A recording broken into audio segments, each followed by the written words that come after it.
Shawn DuBravac. I'm the chief economist for the Consumer Technology Association. It's great to be here with you. And just for a few minutes, I'm going to build off of what Bruce spoke about.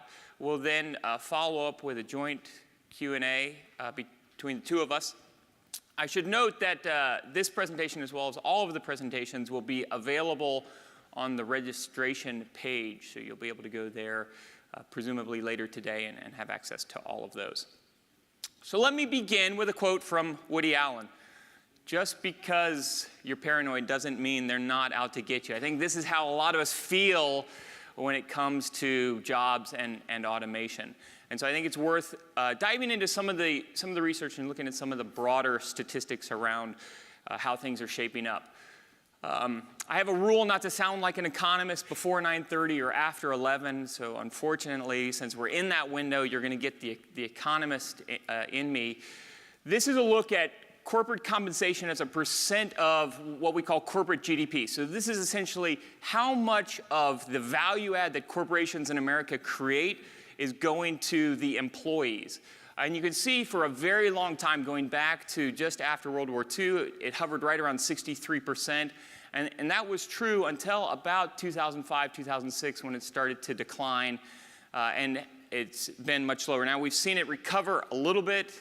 Bruce mentioned an unemployment rate of 4.5%. As that labor market tightens, presumably employers capture a greater percent of the value add of corporations, but we also see more of that value add being dedicated towards capital consumption. And so that mix of labor and capital shifting in our economy, which is a story around, obviously, machines becoming more integral into what we do in our lives.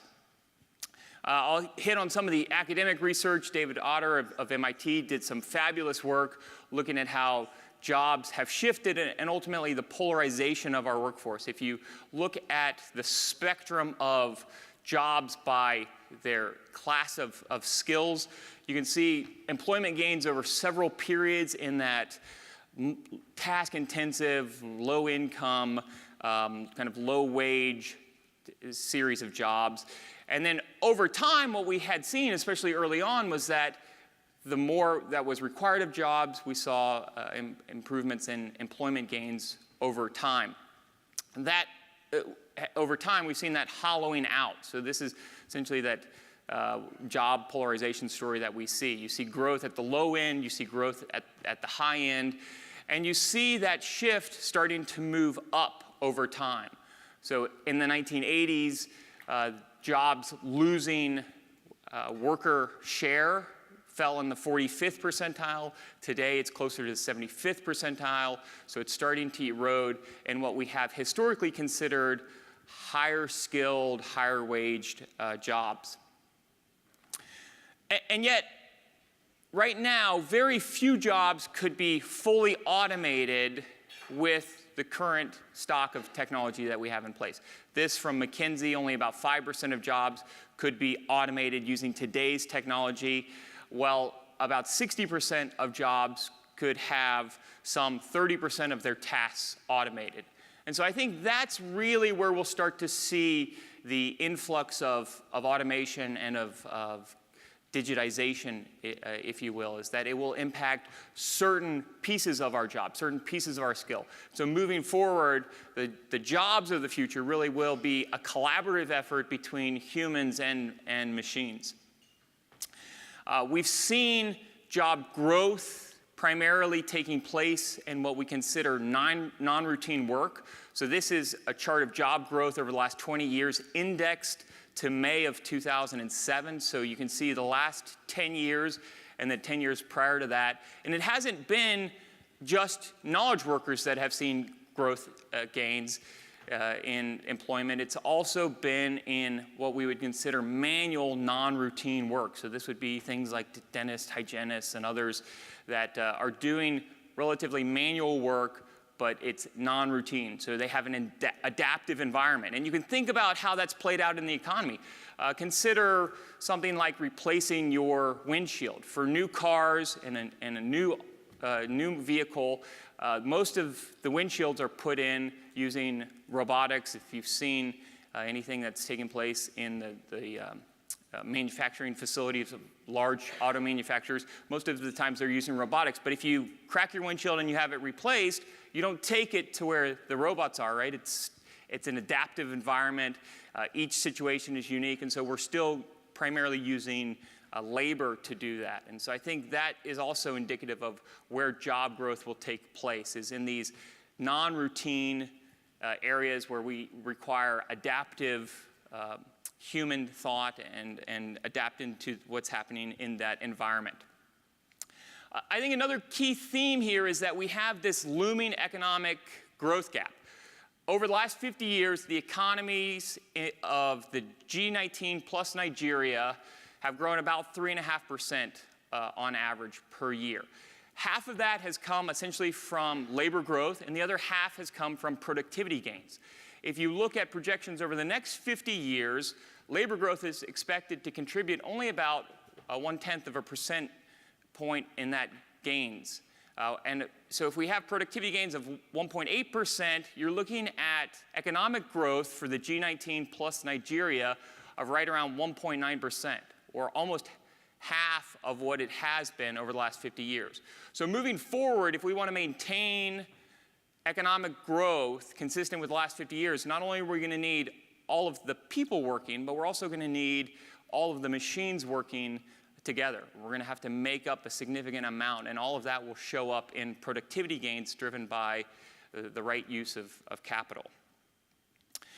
I think there's an important story in what happened in 1996. So Garry Kasparov, a world chess champion many of you are probably familiar with, loses to Big Blue in 1997. After beating it in 1996, he loses it in 1997. So this was a phenomenal storyline at the time. It was covered on all of the major newspapers, all of the major weeklies. And in it, I think we see the role that computers have. And you can really think about the history and the legacy of intelligent machines dating back to this battle, machine versus human thought, in a game of chess. Obviously, since then, we've seen a lot of iterations into other games and more complex situations. In 1998, a year after losing to Big Blue, Garry Kasparov introduces what he calls advanced chess. So he allows chess masters to play with the aid of a computer.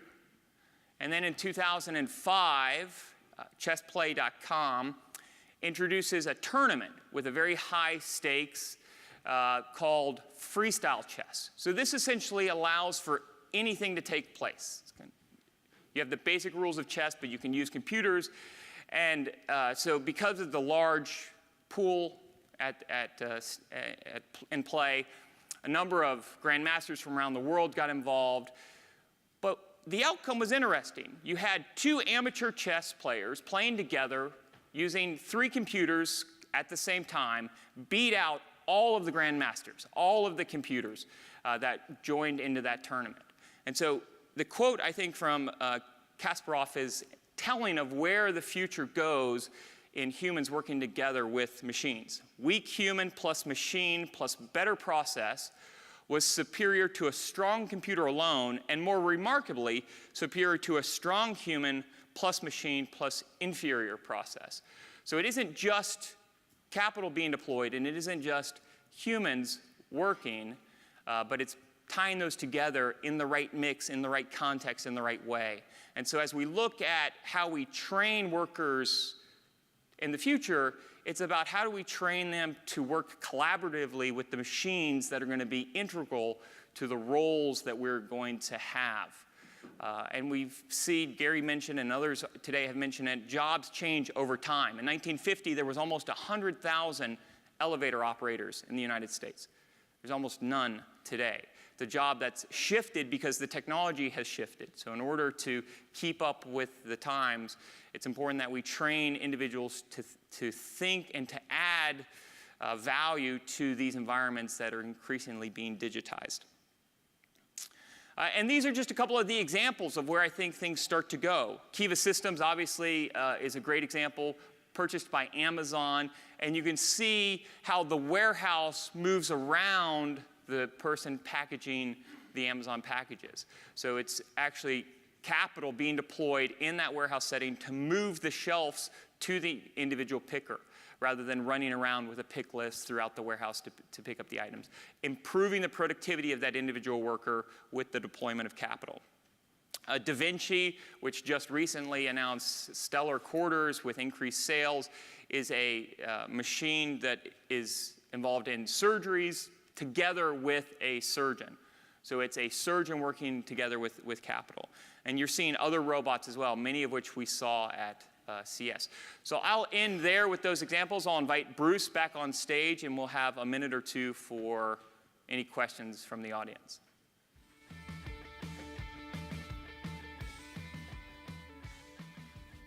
We've got a question right here, it looks like. Hi, Richard Feller with Hedgehog Technology Services. Shawn, you always do a great job of making that math mind start to go, but I guess my question really comes down to this. How do you as an economist, since we're still in the economy time frame, and the government factor in the jobs from the sharing economy, like Uber and Airbnb and all that? How are those jobs factored in? Are those kind of the new job that, you know, as you were talking with Kasparov, talking about how there's a new economy? Has it already started with that? And are those being factored into some of our job numbers, et cetera? So those do show up in the official job numbers when we look at unemployment and we consider whether people are in or out of the workforce. And I think those are telling, because what we're doing with the sharing economy is we're actually taking underutilized capital and deploying it in a more productive way. So you're taking a vehicle that was being underutilized, a private vehicle, and you're deploying it in a more effective way, a more productive way. You're taking an unused room or an unused house, and you're deploying it in a more productive way. So to me, a big part of the story about the sharing economy is taking capital that was being underutilized and deploying it in a more effective, more efficient way. And I think that's one of the things that's missed when we have that policy discussion. We would never say, oh, you've got a bulldozer in your backyard, you're not allowed to rent it out to somebody, you're not allowed to lease it to somebody. But we do that in certain settings when it comes to your car or your house. And really what we want to do is take capital and deploy it in the most efficient way. Milton Friedman told a famous story where he was in India, I believe, and he was taken to a work site, and they were digging with shovels, and he was told by the Minister of Finance or the Minister of Economy that it was a quote, jobs program, to which he responded, why don't you give them all spoons then? And so we would never consider doing that. And so I think we'll see more examples of sharing economy type jobs evolve in the future as we take capital we didn't realize we had access to and deploy it in more efficient ways. And obviously the smartphone facilitated the development of these two-sided markets, where you could take somebody who had the capital and allow them to deploy it into a robust marketplace. Any other questions? I think we've got one in the middle. Hi, I'm Lindsay Gorman. I'm from the Office of Senator Mark Warner. I was curious about your data on the decline of corporate compensation relative to corporate value add, and wondering if you could speak a little bit more about to what you attribute that decline.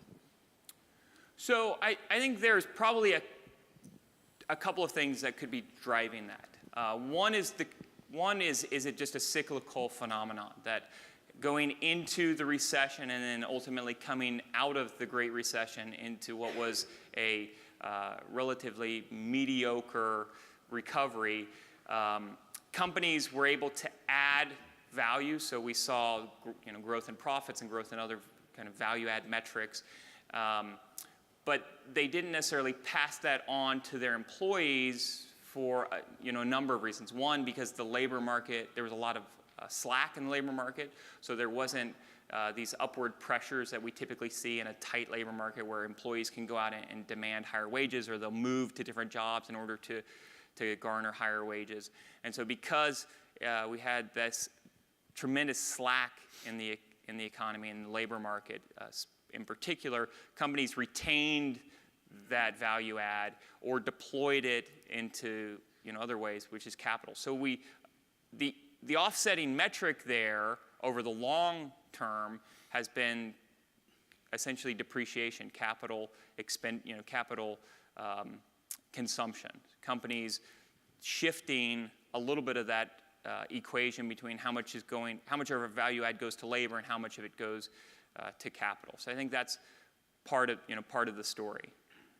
Though if you look at some of the other metrics, and it could be that we have a massive mismeasurement problem, but we haven't seen strong productivity growth since the recession and through the recovery. We also haven't seen tremendous amount of growth in capital expenditures. So if we were really in a period where we were seeing kind of mass automation, you would see capital expenditures at much higher rates, and you would also in turn then see you would see productivity rates that were much higher.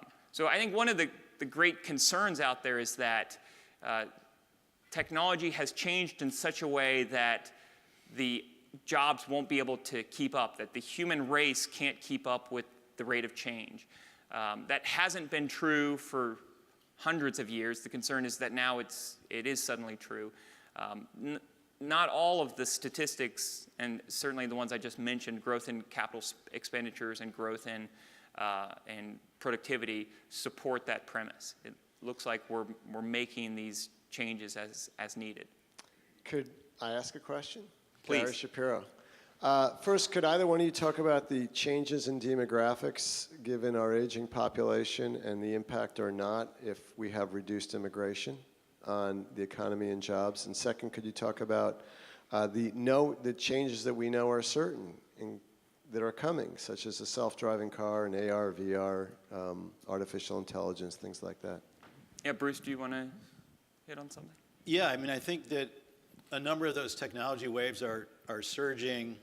AR, VR, I talked about Internet of Things, and also sort of the disintermediation of how work is actually conducted. The project-based nature of work, I think, is going to become more and more prominent. So that agile workforce that we talked about, and part of that's the sharing economy, that's underway, and that's just going to continue to expand. So I think many of these trends are well in motion. I mean, personally, I think that the self-driving car thing is just really getting started.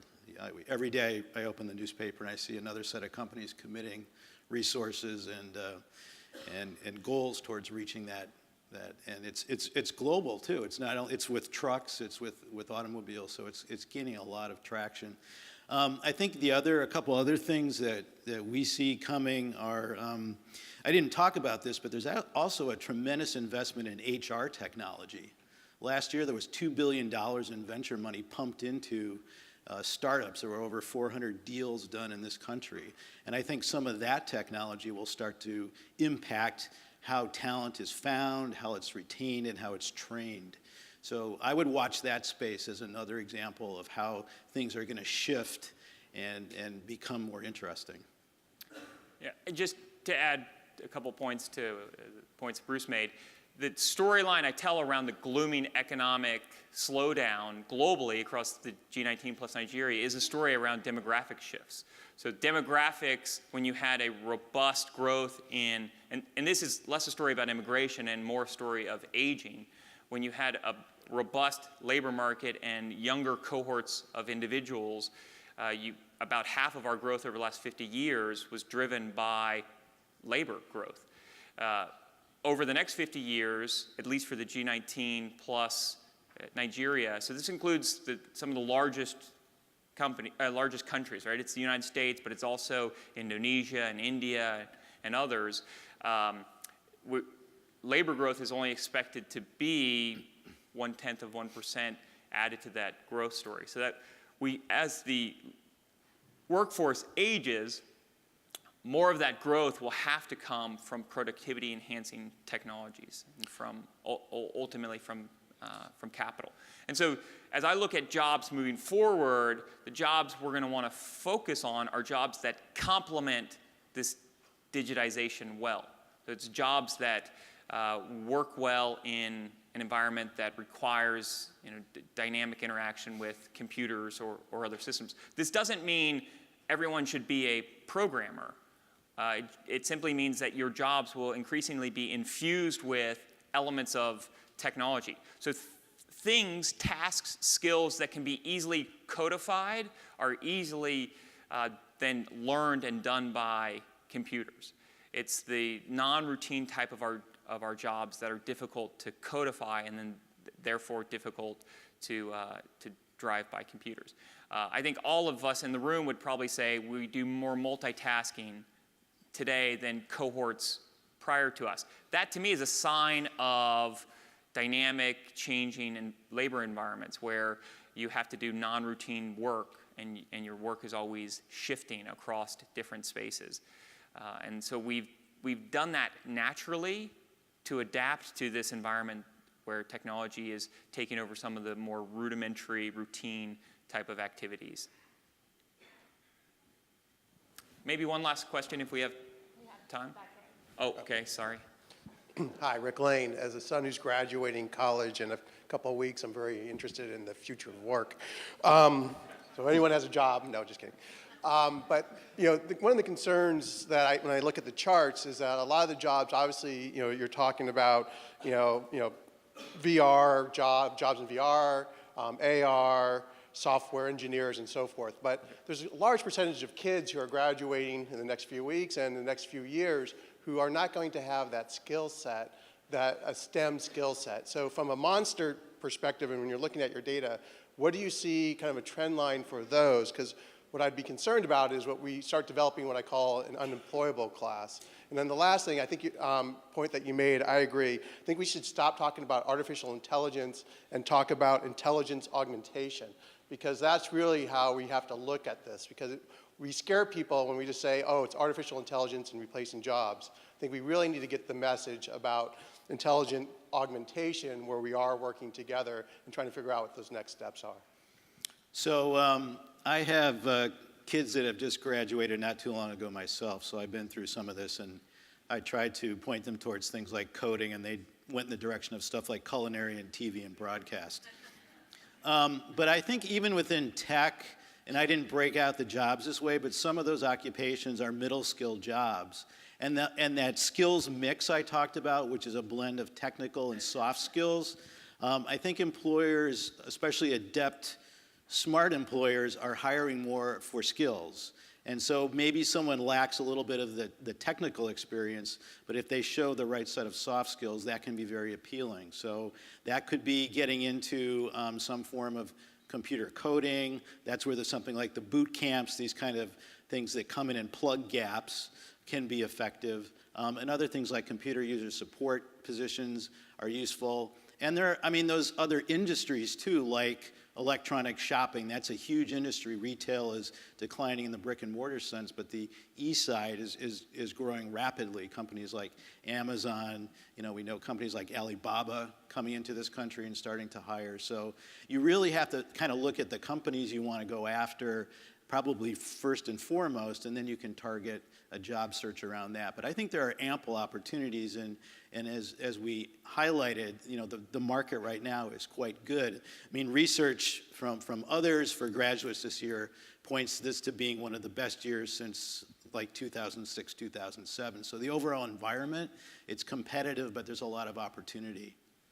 And just building off what Bruce said, I think we will start to shift more towards a skill-based, task-oriented work environment, and that supports this idea of an agile work environment. This has long existed in Hollywood, where they'll come together for a movie project based upon certain skill sets, and then after the movie project is done, they break apart, and so you have a much more robust environment around independent workers who bring to the table unique sets of skills. Those skills are employed for a certain project, and then they disband and go about their other tasks. And the economics there made sense years ago to keep them separate rather than bring them under one firm and have long periods of slack, essentially, in their roadmaps. And so I think what you'll start to see is more of that type of work develop in certain areas. And we're an incredibly creative country, and humans as individuals are incredibly creative. Gary brought up the role of self-driving cars, and I think things like that will change dynamics significantly. So yes, we may have, maybe we automate fast food restaurants quicker than other environments, and so there, there's concern around where do teens work. But I think the role of self-driving cars will open up entirely new opportunities. So for example, today we drive through the Walgreens or the Duane Reads or wherever to pick up our prescriptions. If we have self-driving cars, are we going to want to actually drive to pick something up, or are we just going to want to send a vehicle to pick it up for us? And if it does, how does that handoff take place? And how does it happen at the end of that, the proverbial last mile on that supply chain? And does a teenager come in and serve that and facilitate that role? So there's lots of things that I think will start to evolve over time. And we've seen these shifts slowly start to take place over time. I took my 3 sons months ago to the White House, and my youngest said to me after we left, Dad, I think I want to be president of the United States if my YouTube career doesn't take off. And that wasn't a career, that wasn't an occupation when I went to school. Now that's a viable occupation for some. And so we create these new opportunities. So thank you very much. Thank you.